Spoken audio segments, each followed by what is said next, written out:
looking over Sigma, Void Sigma, one of the best in the world. We're going to look over it and we're going to see what we can learn from his Sigma. Again, we're going to look at it without double shield and potentially with double shield, so give you a good understanding of what happens when he doesn't have a shield to play around or another shield to play around, what happens when he only has his shield to play around. Two kind of different styles of how to play realistically, but the general tips should formulate and go over very, very well to other points. So that being said, let us again now this time fully switch over to our blackboard where we should have zero problems. Sweet. So I'm going to also try something a little bit new. I'm going to use the typing aspect of this, and we're going to try to see how this works instead of utilizing something else. So we have Sigma here. Sigma is going to be the big thing that we focus on. Let's see. I don't know how big. Okay, that's how you control the size for that. That makes a little bit more sense. So let's make Sigma's text a little bit bigger here.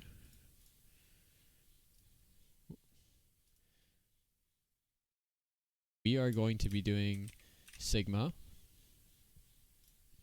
And we're going to focus on 5 of the main categories. Again, if you guys haven't guessed how it kind of works, each category is based off of specifically most of the time an ability. And then it kind of just goes from there. So the 5 kind of key things we're going to look at is we're going to look at his left click. We're going to look at his rock, specifically his E ability. We're going to look at his grasp cooldown. We're going to look at his shield cooldown. And we are going to look at his ultimate.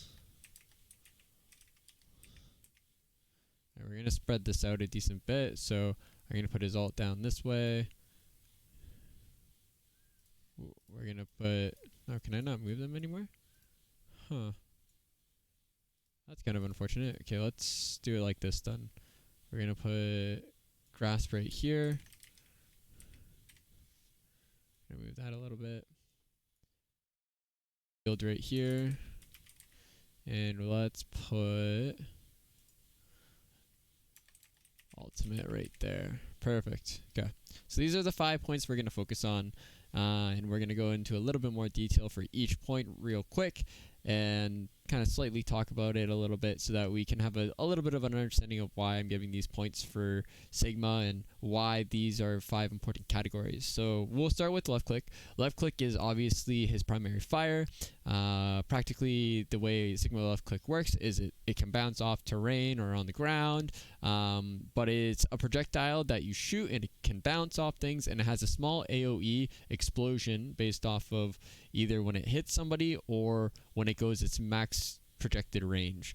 So that being said, there are 3 things I would suggest when you're using Sigma that will allow you very good ease when looking at Sigma. So let's try red and let's see how this goes.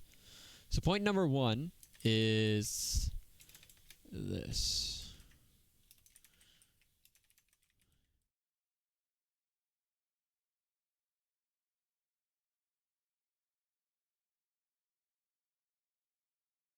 So I like to utilize Sigma left click in a way to spy check. It's not as effective as D.Va spy checking, but if there's a Sombra that you're playing against or a mobile character you're playing against specifically, you can spy check/check to see if anyone is playing in maybe cheeky areas, or if someone's around an area that's invisible against Sombra specifically.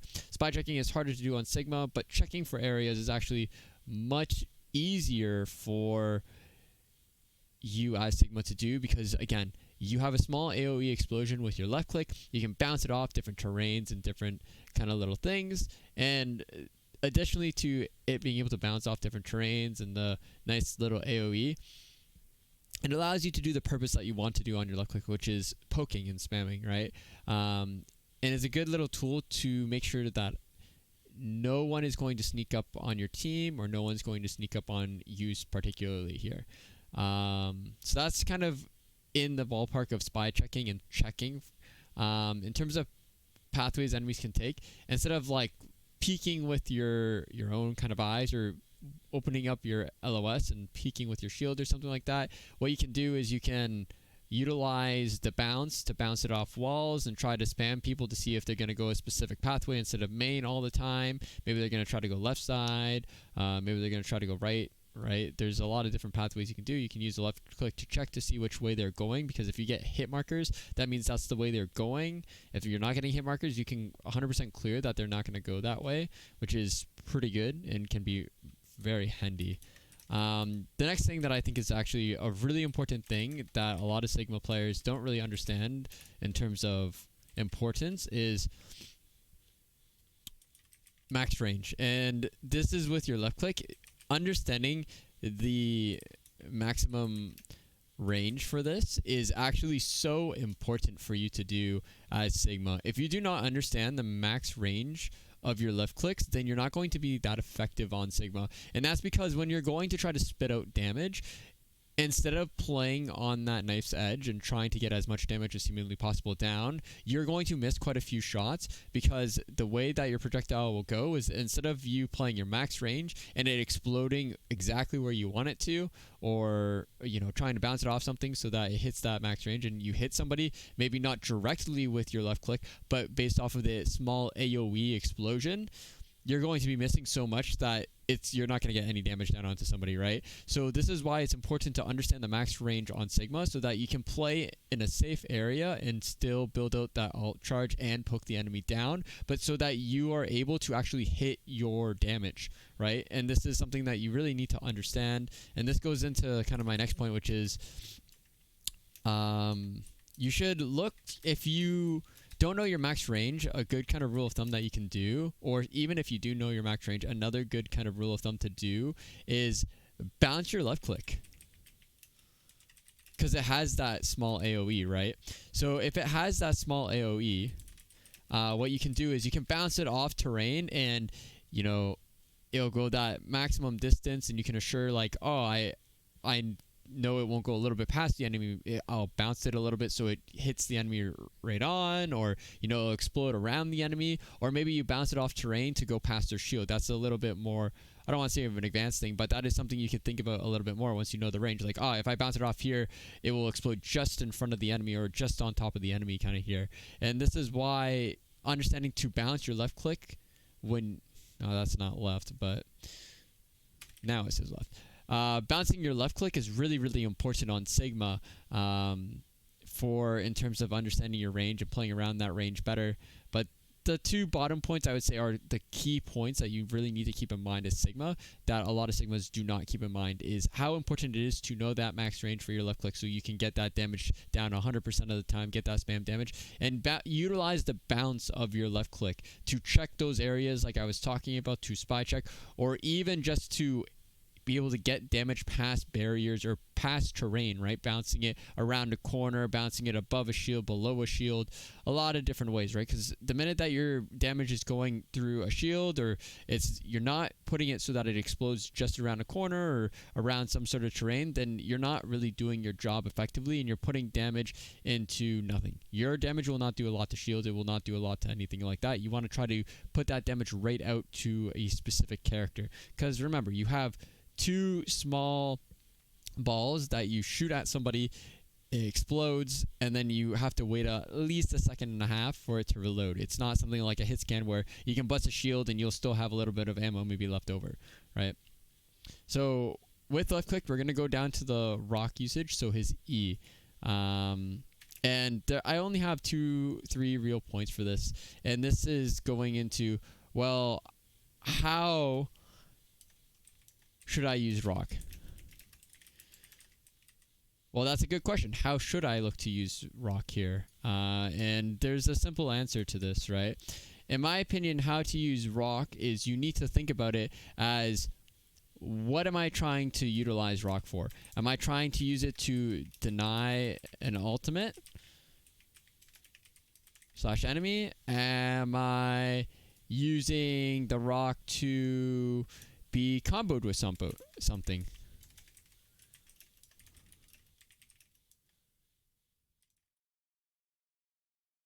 Specifically, like a good example of this in the compositions that Sigma plays in is halts.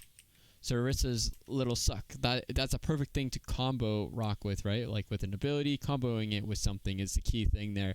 Or am I using rock for myself? Survival, right?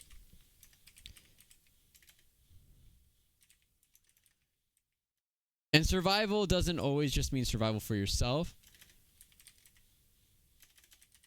There we go. Survival could also mean survival for a teammate as well, right? So you're using the rock to help someone survive, live, pretty much. Either for yourself or someone else.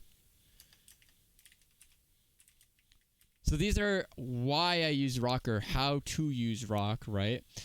So how do I make it so that I can hit rock, if not 100% of the time, as close to 100% of the time as possible? Well, number one, which it's going to be it's going to sound kind of dumb, but it is realistically one of the best things that you can do, is close the distance, right? I know I talked about how, I know you're max range with left click and all this stuff, but when you're in a fight, right, and you're starting to brawl somebody, or you're trying to, I guess the best way to put it is, you're trying to hit this rock, close a little bit of the distance between you and them, so it's easier of a time to hit them, right? The longer it is, or you are from an opponent, and you're not combining it with a halt or an ability or an ultimate that makes it easier to hit, the harder it is to hit that rock from a long range if the target is small. If they are big and they're looking to push themselves into you, or they're playing in an area where they have no shield to play around, they're in a really big open area, they're really slow character, maybe like another Sigma, or maybe an Orisa when she doesn't have Fortify, then go for a little bit more of a longer range rock. You're likely going to hit that. But against the smaller characters, you want to try to have that distance be close, so that you're able to guarantee almost hitting that rock, especially against mobile characters like a Genji. If you're going to try to hit a Genji before he's dashed onto you, or before he's even tried to close the distance onto you, good luck trying to hit him, because that guy has so much mobility that it's very unlikely you're going to hit somebody like that. It's a similar thing to a Tracer, right? Especially if she has recall up. If she has recall up, she doesn't even have to waste her recall trying to survive from your damage, right? So again, something to keep in mind. Another thing, or the last point to kind of talk about with rock, is if I want to have it almost close to 100% to hit that rock all the time, the other thing is, aside from closing the distance, is so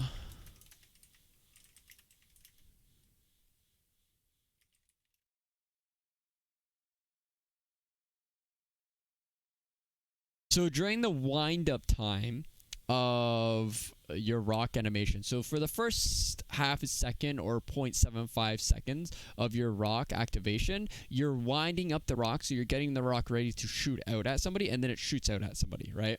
So while you're, winding up your rock to shoot out, line up your rock to hit them. Do not look to flick it. Do not look to, do some cool little thing from your POV.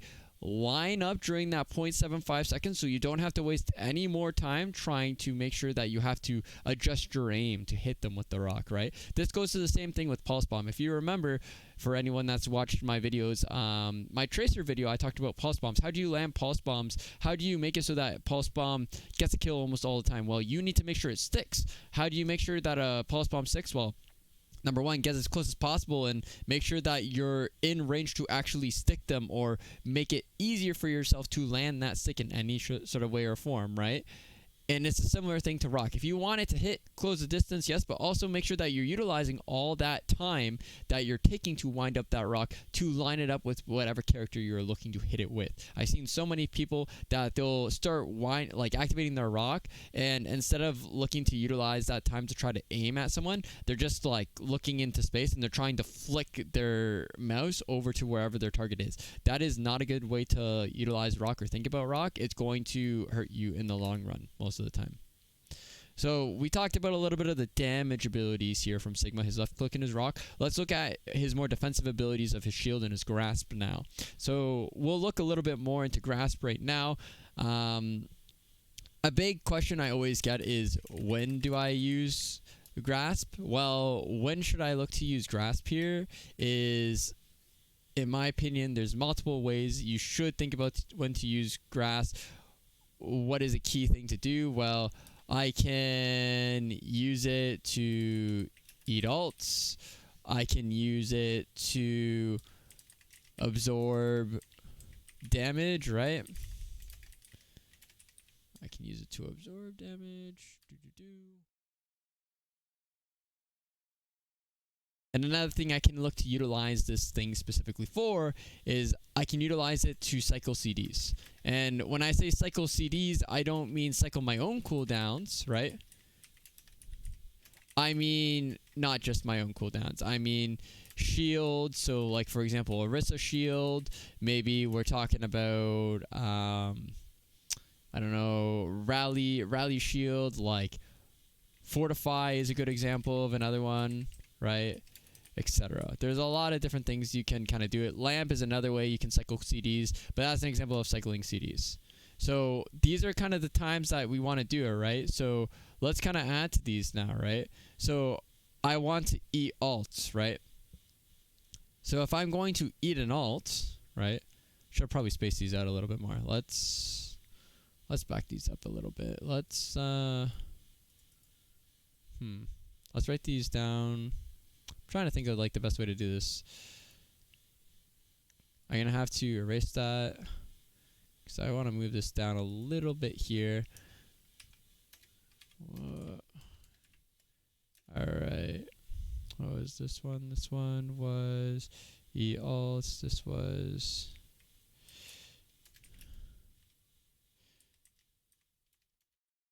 absorb damage.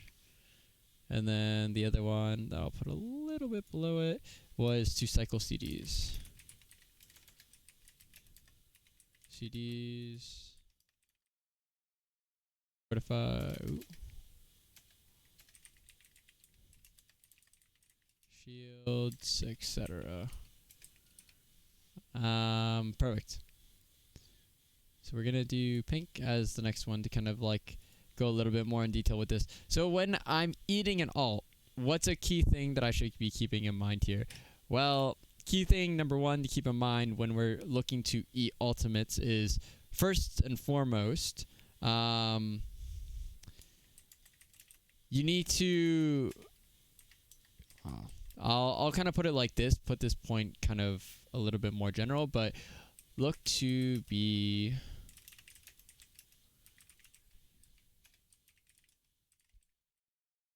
there are two ways that you can look to eat an ult. You can look to eat an ult defensively, or you can look to eat an ult offensively, right? If you're looking to eat an ult defensively, you're looking to be as close to your teammate as possible so that you can easily eat whatever ability is trying to go on them, whether it's a stick like a pulse bomb, right?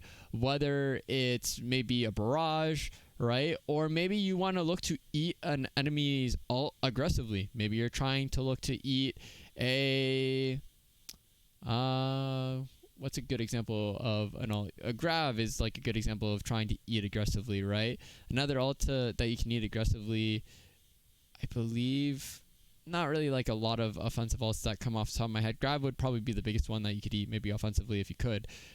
Being as close to the enemy or your teammate as possible makes it so that it's almost the only way you can eat the ult as Sigma, right? So you need to put all your attention on being as close to either the enemy that you're trying to, eat ultimate, or you're trying to be as close as whatever teammate you feel will be in the most danger from the ults that is online, whether again it's pulse, whether it's a barrage, anything like that. Most of the time it will be your supports, your backline, so sticking very close to them so you be really, really close so that you can protect them is always a good thing to do. Because if you're not right on top of them, right, it's very unlikely you're going to be able to eat the ult. The big reason why you won't be able to eat the ult is just because the range on graphs is so small, so short, that if you're even just a little bit away from a teammate compared to if you were a diva, is not going to be able to eat. You're going to be in a really poor position to try to support a team or be very aggressive for an eat on an enemy's very aggressive ultimate or, game-changing ultimates like that, right?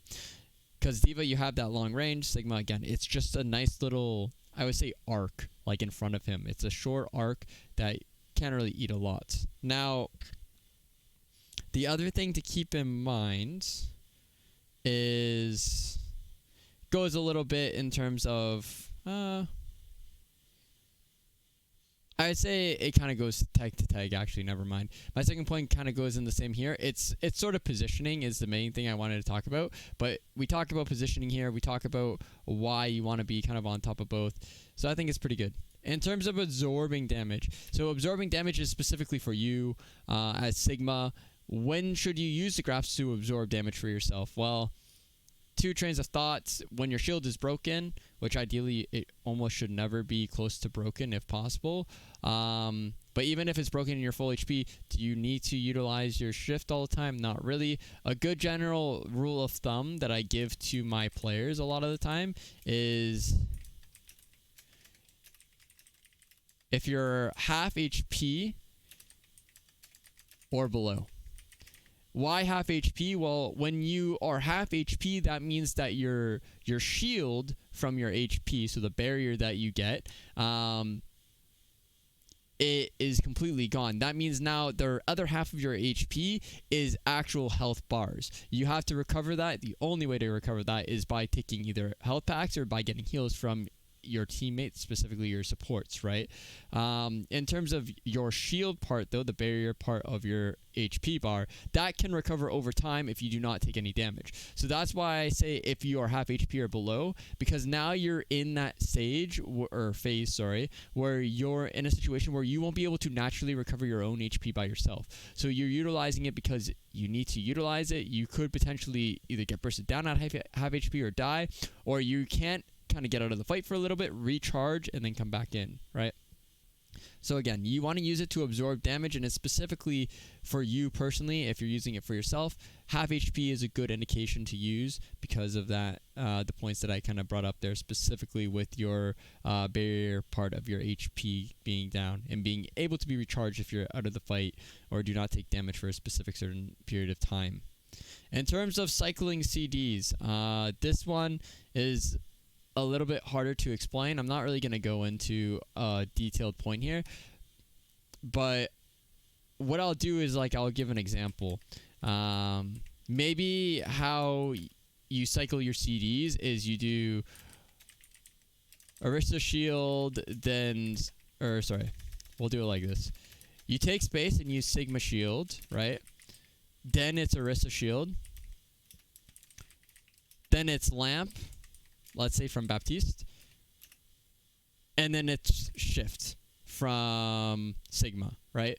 So then it allows it so that, okay, well, now my shield should be fully recovered. Now Arista shield should be back up. Lamp will be back up in a few more seconds after that. You kind of cycle through those CDs. That's what I mean when I say cycling through CDs. You're utilizing the shift so you can buy time for other CDs to come up from cooldown.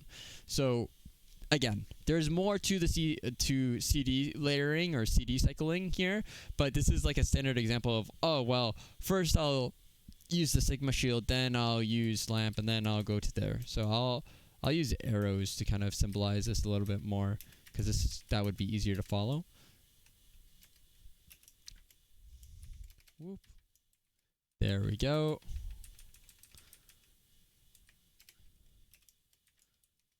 So again, very simple thing, not very complicated in that part, in my opinion. So again, most of the time with Grasp, it is used in those scenarios, and specifically with those scenarios, those are key points that you can utilize to help you identify when's the right time to, when or how is the right way to utilize Grasp in those scenarios.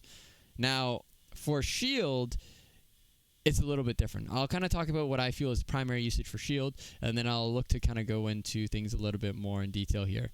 So specifically when I think of Sigma Shield, it's not as strong as it used to be when it was out from release. I believe it was a 1.4K shield, which is a very healthy and long shield, and it was instantaneous as well. You could put it up instantly, take it down instantly. There was no second, I think now it's 2 seconds, but it was a second in between there. And now it's down, I believe, to 800 compared to like the 1.4 or 1.8 that it used to be. So you can see that Sigma has gone through a lot of changes, but in his shape right now, the best way to utilize your shield is use it to get to point A, from point A to point B.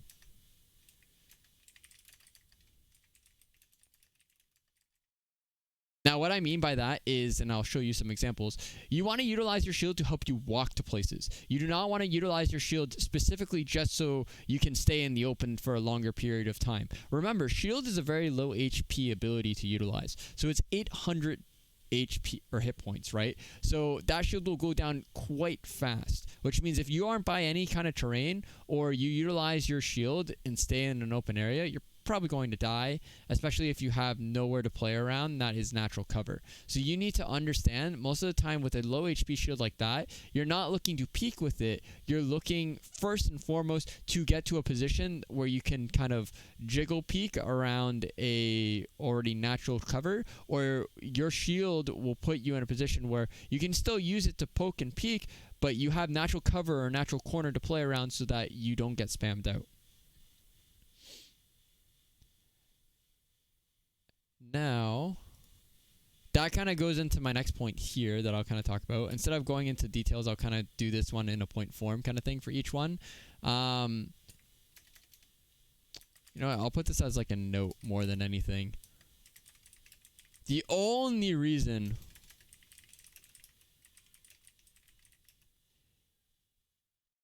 you keep your shield up is if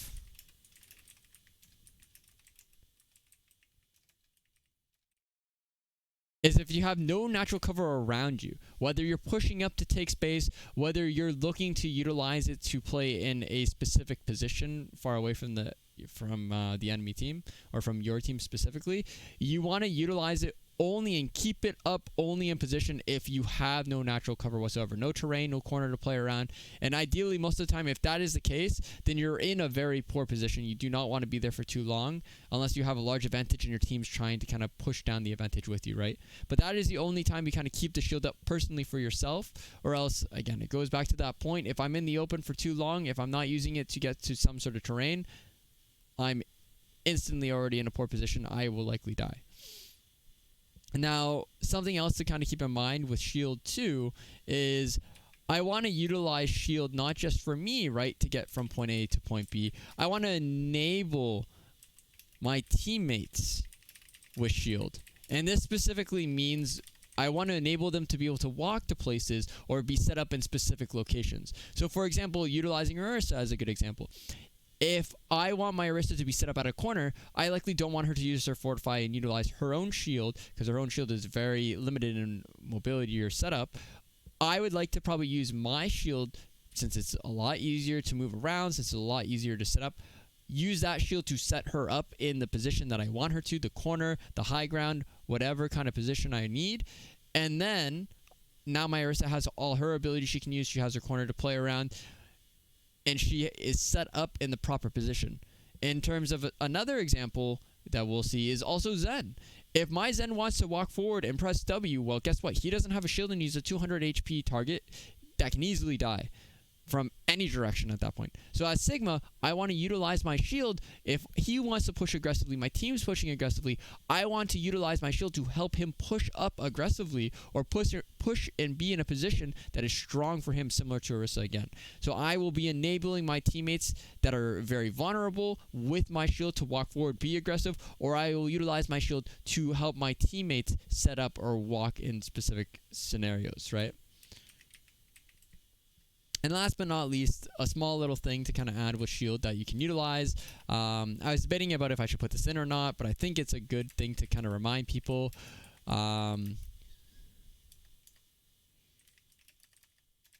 Is I want to use it to block key abilities, right?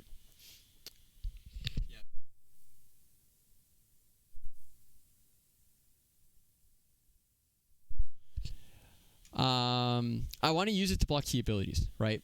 So by blocking key abilities here, and what do I mean by that? Well, a good example is Rock from the enemy Sigma, right? That is a really good ability that I can block. Helix Rocket is a good example of another ability that I can block, right? It will do damage to my shield, but potentially it will save someone from getting CC'd. It will save someone from getting bursted down, right? There are other abilities, but none come to mind off the top of my head, right? But utilizing your shield to block those kind of abilities that you see coming is a very good way to utilize your shield as well. And again, the whole purpose of these points is so that you identify you can utilize shield aside from just absorbing damage. You can utilize shield for other purposes here, right? I can't move that. So this is going to be a little bit rough towards alt. Alt will be a little bit more to the side because it seems like I kind of took up a lot of space there. But thankfully, we won't have to utilize that much space, right? For this. I do not have a lot of points for this. I have two main points that I kind of want to talk about with ultimate. And they're not the most complicated points. They're quite simple, to be honest with you.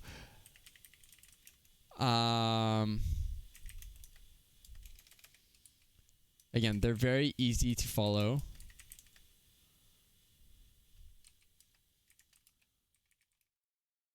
Perfect.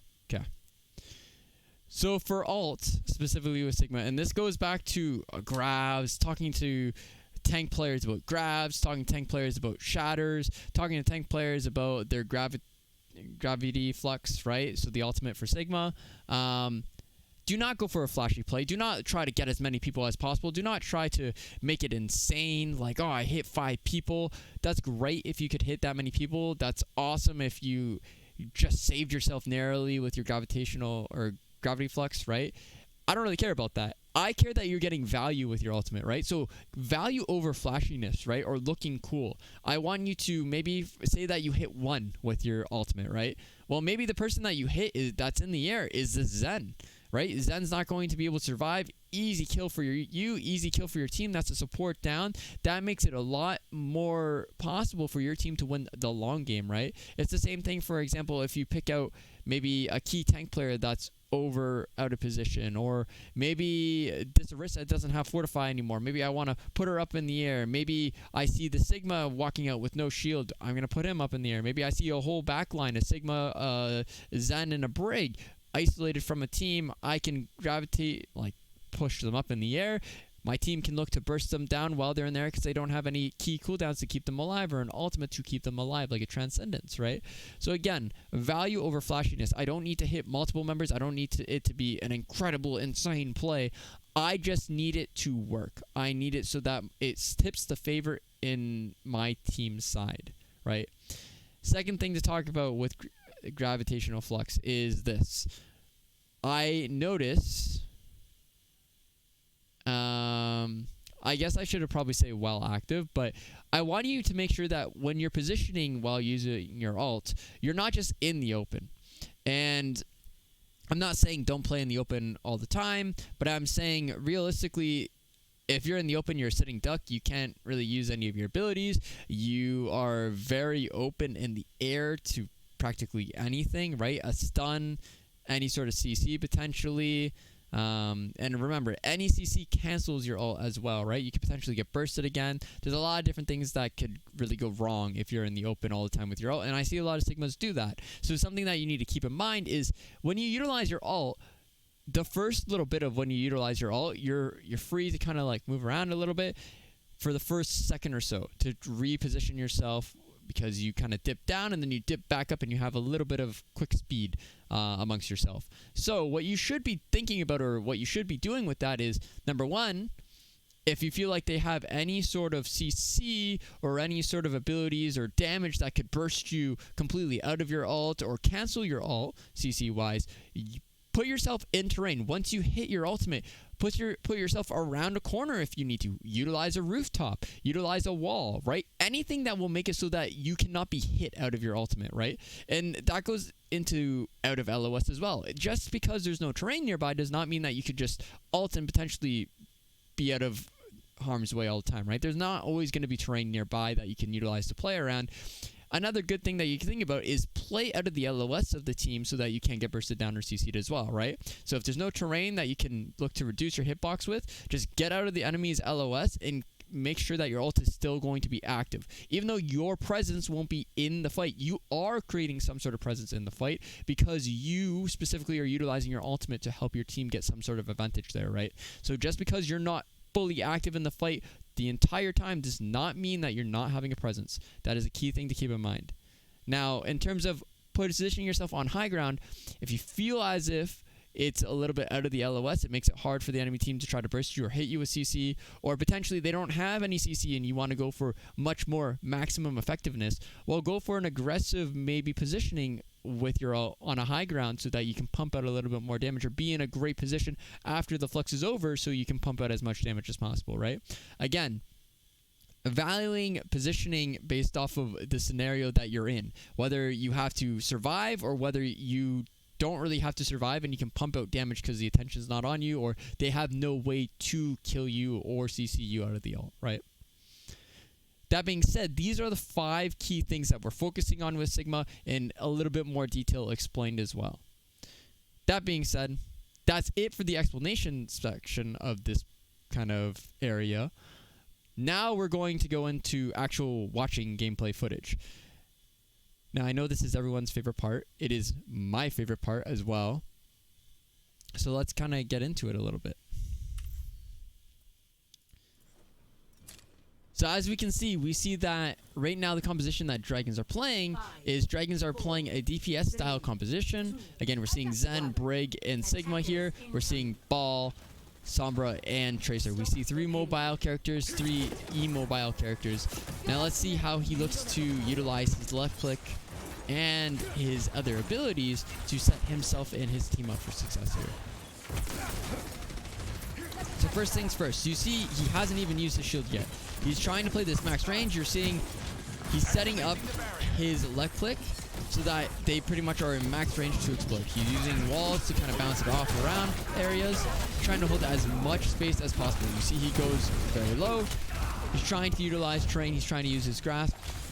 Sadly, he does get pushed by the whole team of Atlanta, so him and his backline get forced off that corner there. He's unable to hold the space.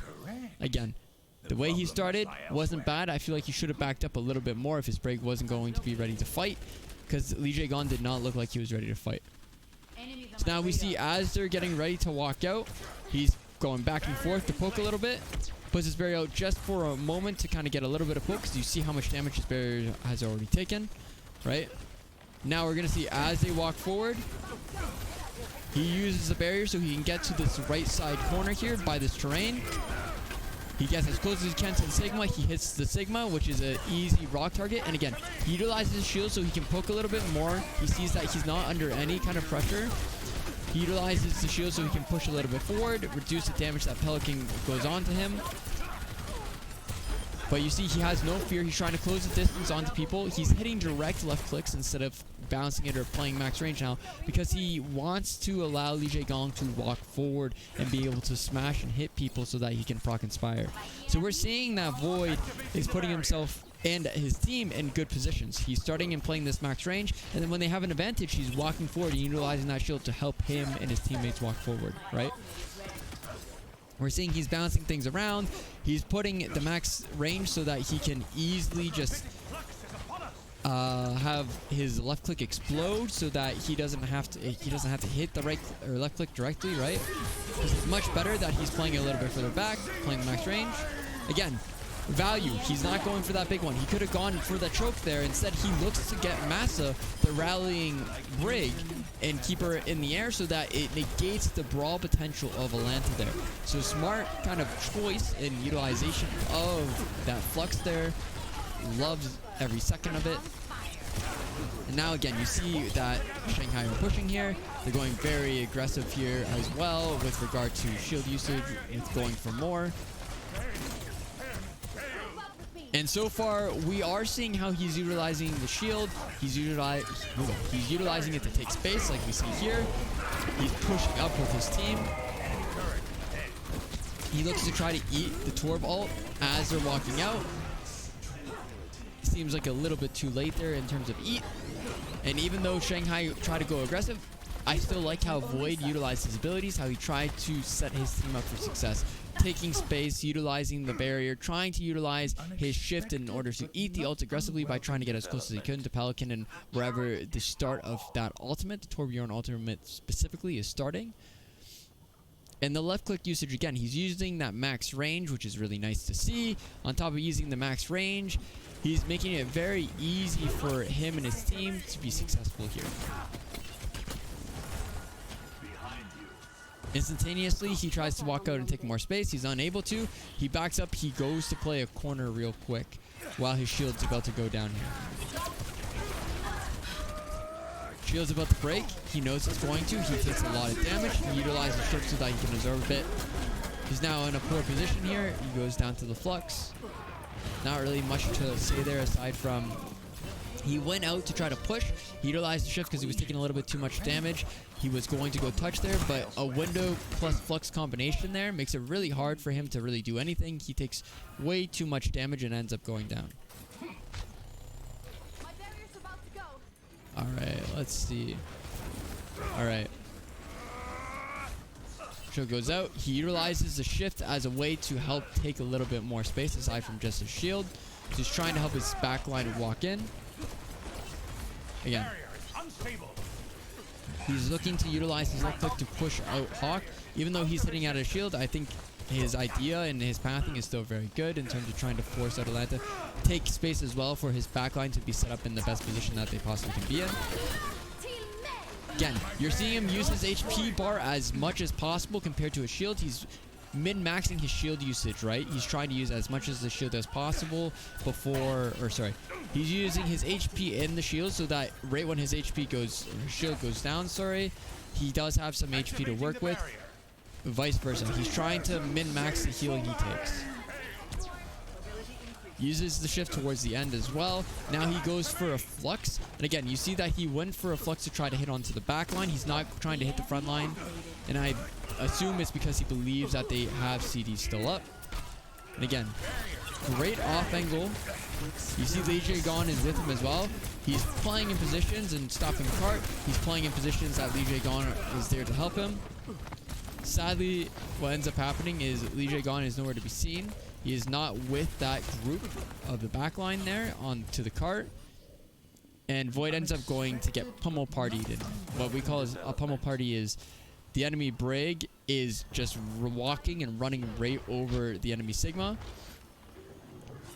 And there's not really much you can do about that unless you have another Brig to play with you there. Alright.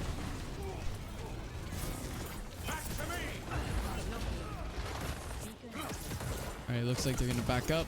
Void was just trying to do as much damage as possible here.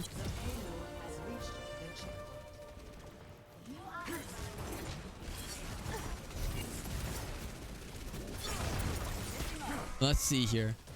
So right now that we have now switched to a double shield kind of setup here, right? It's a brawly kind of double shield setup. But again, to kind of say my point here, because now the comp has changed. He's now not the only shield. He has another shield to play with. Let's see where Fate is set up. Fate is set up around a corner. He doesn't need any help from his Sigma. So that is why right now Void is on the side here. He's trying to create a crossfire with Fate and his team here practically. And I like this idea, obviously, from Void. Having this crossfire is really good. You don't always need to play with your Orisa. You want to hold more space, or as much space as possible with the double shield. And you want to make it so that if your Orisa is already safe and she has a lot of her cooldowns, I try to get as much value as I possibly can on Sigma. The other thing that's really good here, obviously, as well, if I am not mistaken, we do have specifically Lijiang Gon with him here, right? And I like this. I like the fact that Lijiang Gon is with him, because if Void decides to push up somewhere and try to be aggressive, Lijiang Gon is there and they can look to pummel party someone together. And again, this goes back to the left click, like I said, in that rock. If you're being a little bit closer to the enemy, this is really good because you will be able to hit your shots more easily and hit your ability more easily. And then it enables Brig as well to proc that Inspire. Now, at the start though, we're going to have Void play max range and play with his max kind of left click range there. Alright, let's see here. Okay.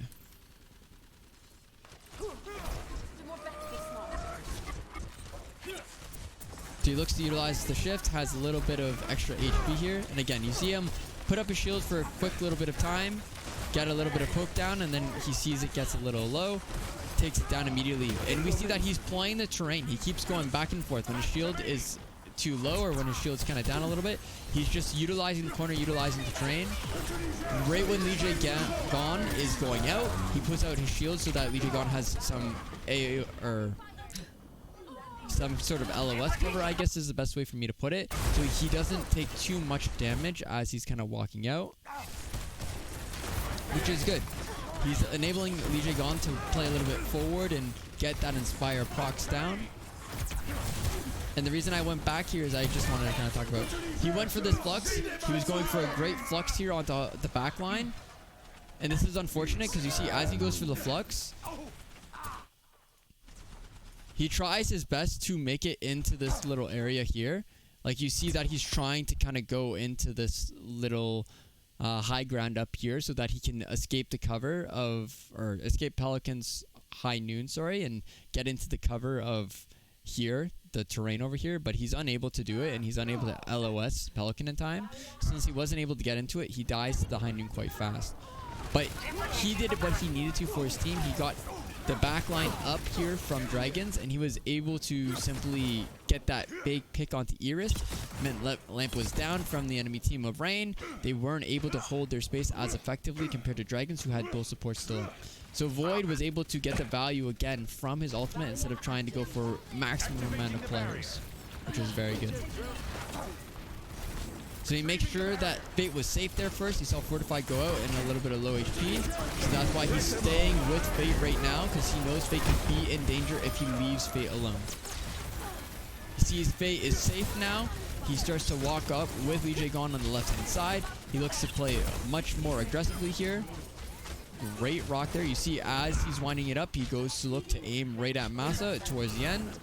Instantly is able to hit the rock. Again, good stuff to see. He's looking to play aggressive when they're up in men. He's utilizing that shield to help take a little bit more space, right? He's using it only slightly when he's in the open. He's always trying to stay by some sort of terrain as well as some sort of natural cover for himself. Utilizes the shield to block the rock there. Now he's a little bit more in the open here, so that's why he's utilizing that shield and playing with the shield a little bit more, because he doesn't really have any natural cover aside from the forklift, and the forklift can only cover so many members from his team. As his team goes aggressive with the rally, he's looking to try to set up to a slight off angle on the left. That's that. So, again, I know that it was a short kind of stream so far, but what I'm going to do is I'm going to quickly kind of, based off of that round, right, we're going to talk about the points that I kind of put out a little bit earlier. We're going to see, does it match up with some of the stuff that we were saying? If so, like, that's cool. If not, like, can we explain a little bit more? Well, let's kind of see here, right?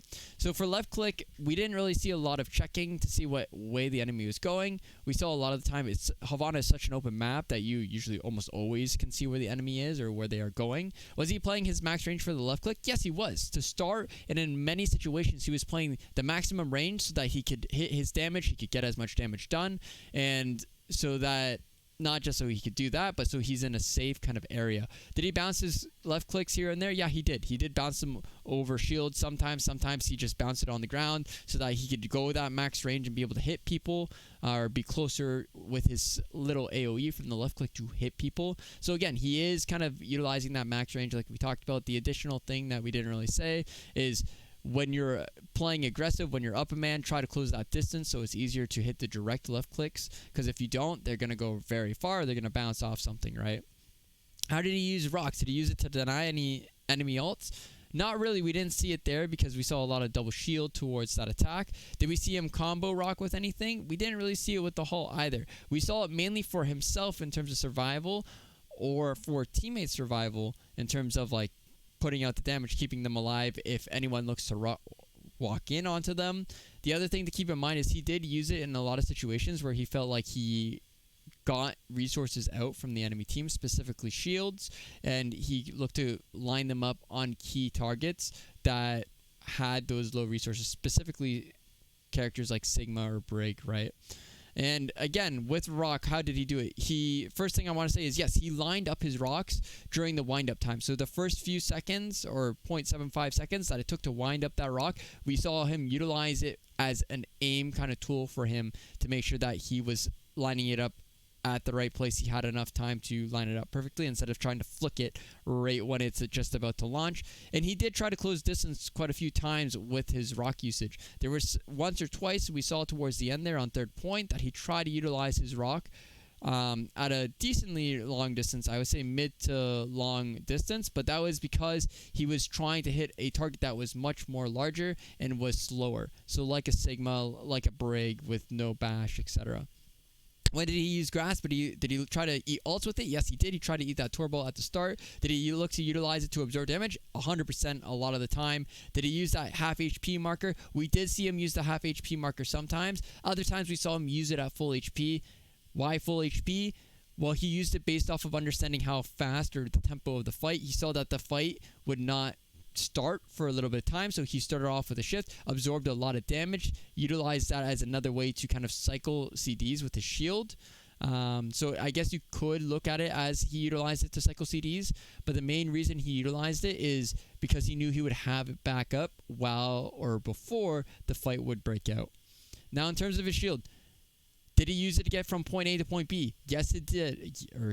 Yes, he did. Did he use it to enable his teammates? Yes, he did. To set them up in good positions like his Orisa, or to walk forward with his backline, specifically the Zen in situations like that. Did he use it to block abilities? We saw it once, maybe twice, that he did use it to block a rock, for example, but not too often in this specific example point on his defense. But he did also keep his shield up when there was no natural cover. Remember, when they were playing the forklift on third point there, he had that shield up for quite a long time because he knew that he had no natural cover to play around because his Orisa was playing by the forklift. So he was forced to play in the open, and many other members were also forced to play in the open like his break. So that's why he kept the shield up to keep poking and get people out. Now, for his ult, big thing I want to talk about. He did look to get value with his ult all the time. There was multiple times we saw he could get multiple members up or be really flashy, but he focused on key targets he needed to get up in that flux. Maybe the BAP, specifically the Brig, many of the times he had that ultimate available. And last but not least, the positioning of when he was in the air with his ultimate. Did he look to play terrain or utilize terrain? He did try to in one of the situations, and it didn't work out, sadly, for him, but overall, he did try to utilize terrain to block LOS of the enemy team. Did he look to play out of the LOS of the enemy a few times when he utilized that flux as well? Yes, he did. We didn't see any high ground usages with his flux. He tried again utilizing terrain and high ground to LOS a high noon on that third point, but unsuccessfully, right? The other time, or once or twice that we did see him use use his ultimate, right? He tried to get out of the LOS of the enemy team or specific CC or anything like that that he could be in danger of. That being said, that's it for the Sigma review for today. Thank you for kind of coming out to watch. I really appreciate it. Hopefully it was kind of helpful.